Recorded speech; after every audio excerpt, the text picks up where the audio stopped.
안녕하세요. 오영아TV 오영원장입니다. 이번 시간에는 인공 후방유압술과 비교할 수 있는 인공 디스크 전체 환술에 대해서 다른 논문이 있어서 가져봤습니다. 다른 논문에 비해서 좀 출시 기간도 길고 유압술과 비교된 결과도 있어서 도움이 좀 되실 것 같아서 가져왔습니다.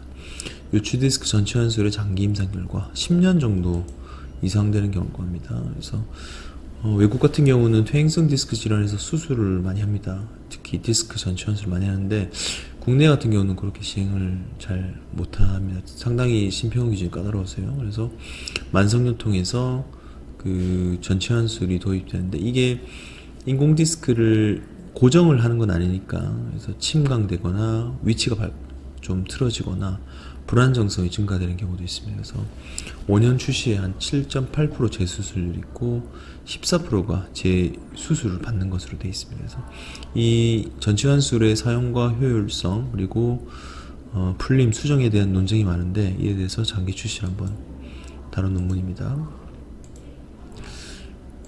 환자는 TDR, 인공디스크 전치환술을 받은 환자로 했고 축성요통인 환자에 대해서 이제 시행을 했고요. 296명 환자를 19년 정도 주시했고 59명 환자 20%가 재수술을 했습니다. 7.1년 정도. 나머지는 수술 안 했고 2, 3번이라든지 이전에 수술 받았던 환자 같은 경우는 재수술 위험도가 좀 높았고요. 전체 재수술률은 31%. 재수술 시간까지는 평균 4년 정도 걸렸고 증상이 생겨서 재수술한 경우가 한 27% 정도 됐습니다. 34명 환자는 후회측기기 유압술, 그러니까 옆쪽으로 열어서 고정하는 수술을 했고 42%는 인공디스크 삽입하는 뼈이식 수술을 했고요.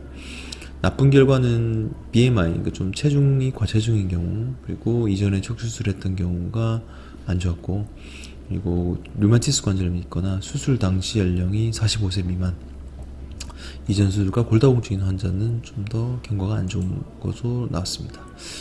그래서 이런 나쁜 결과들을 이제 보이는데 전체 재수술 비율은 31%꽤 높죠. 근데 뭐 59 그 유압술을 시행했고 출시 기간은 19년에서 상당히 긴데 10년째 수술을 많이 했습니다. 근데 이들이 얘기하는 것은 높지만 요추 유압술에 대한 재수술 비율과 비슷하고 요추 유압술 같은 경우는 21%니까 크게 차이는 없다. 뭐 이렇게 그 반론을 펴면서 꼭 인공디스크 전치 환술이 나쁜 수술은 아니다 얘기하고 있고, 다만 류마티스나 골다공증이 있거나 젊은 환자 같은 경우는 경과가 안 좋을 수 있으니 좀 신중하게 하는 것이 좋다. 그래서 19.4년에 출시 이후에 20% 정도 유압률을 보였고 10년째 보통 재수술을 많이 했기 때문에 과도한 후기 합병증이나 재수술에 대한 두려움은 좀 상관하기 좋다. 근데 제 개인적으로 생각으로는 재수술이 좀 크게 되니까 오히려 좀 적절하게 저는 인공디스크 전치 환술을 하지 않는데 좀 가려가면서 하는 것이 좀 좋지 않을까 싶습니다. 제가 하진다고 나쁜다는 게 아니고 국내에서도 하기가 좀 쉽지 않습니다. 적응증이 상당히 좀 까다로웠어요. 인공디스크 전치 환술은 후방유압술과 다른 관절을 보존해주는 수술이고 아까도 계속 말씀드린 심평원 기준 엄격해서 국내에서는 잘 다뤄지지 못습니다. 그리고 중장기 출시 이후에도 후방유압술과 비슷하니까 굳이 무리하게 적응증을 잡는 것은 추천 안 드리고 저는 인공디스크 만약에 앞이나 뒤로 빠지게 되면 재수술 자체가 상당히 치명적일 수 있기 때문에 안전하게 수술하는 것이 좀 낫습니다.